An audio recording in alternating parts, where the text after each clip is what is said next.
Exercise number 7 and 8. Ready? Start. This seminar to discuss parliamentary democratic forms of government is a very good move. I have looked at the heads of discussion on which papers have been received. They are interesting aspects of parliamentary democracy, but it seems to me that they deal with somewhat superficial aspects of the question. Democracy, as a speaker just now said, is a means to an end. What is the end we aim at? I do not know if everybody will agree with me, but I would say the end is the good life for the individual. What form it should take can be argued about, but the good life certainly must imply a certain satisfaction of the essential economic needs which will release him from continuous oppression and which will give him a chance to develop his creative faculties. Parliamentary democracy is a growth of the last 150 or 200 years. We must remember that even in England, the franchise was strictly limited till recently. 20 or 30 years ago, a small percentage of the population had the vote.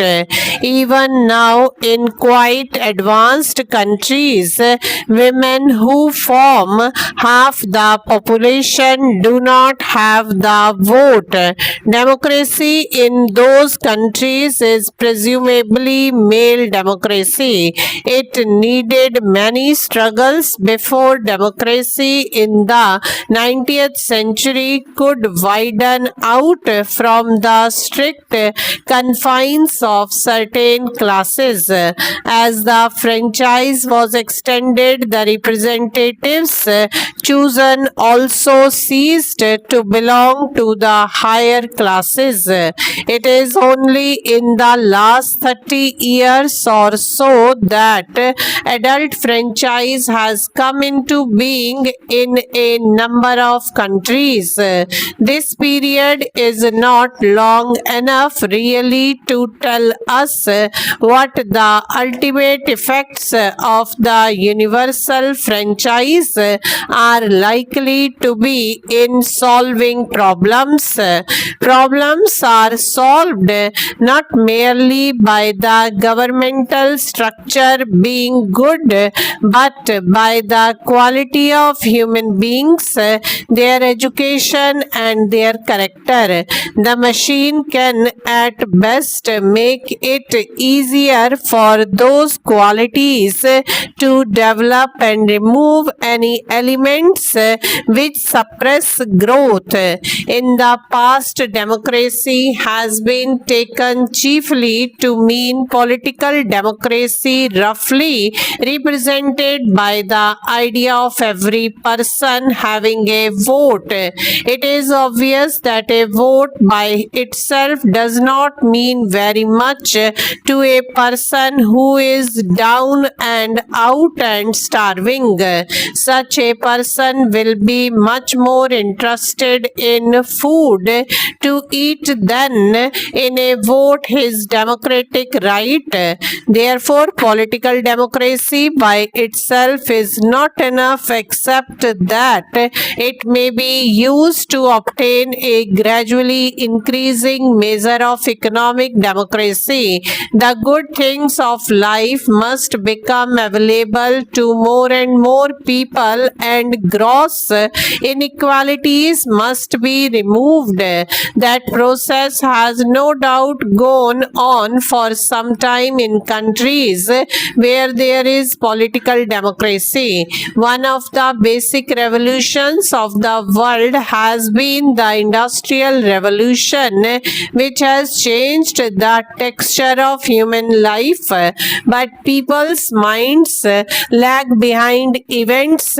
Sometimes the person who considers himself most revolutionary is very conservative, that is, he holds on to things regardless of the changing conditions. The French Revolution came with a mighty bang, frightened Europe, and created innumerable waves of thought which affected Europe for almost the next 100 years. Again and again in the rest of Europe there were waves of revolutions following the ideas of the French Revolution, but they ended up as petty revolutions.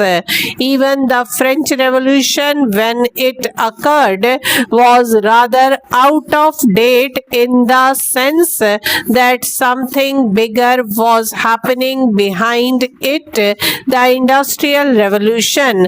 The leaders of the French Revolution were hardly conscious of the Industrial Revolution that was in its early stages. They were thinking mainly of political problems. For a considerable time after the French Revolution, while the Industrial Revolution was working its mighty change, the thinking of people was governed by the slogans and ideas of the French Revolution.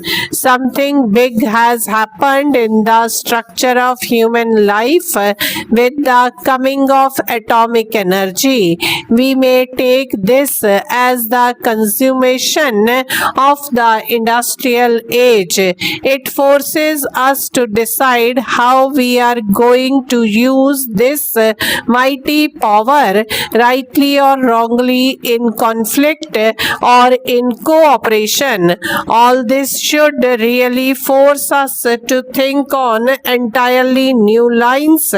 We have to decide how to face the problems and not continue to think of petty matters.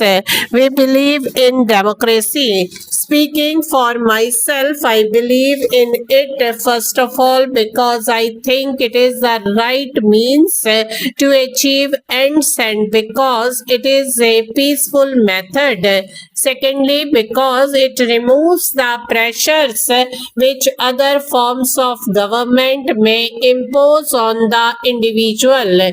It transforms the discipline which is imposed by authority largely to self-discipline. Self-discipline means that even people who do not agree accept solutions because it is better to accept them than to have conflict. It is better to accept them and then change them if necessary by peaceful methods. Therefore, democracy means to me an attempt at the solution of all the economic and social problems by peaceful methods. Stop.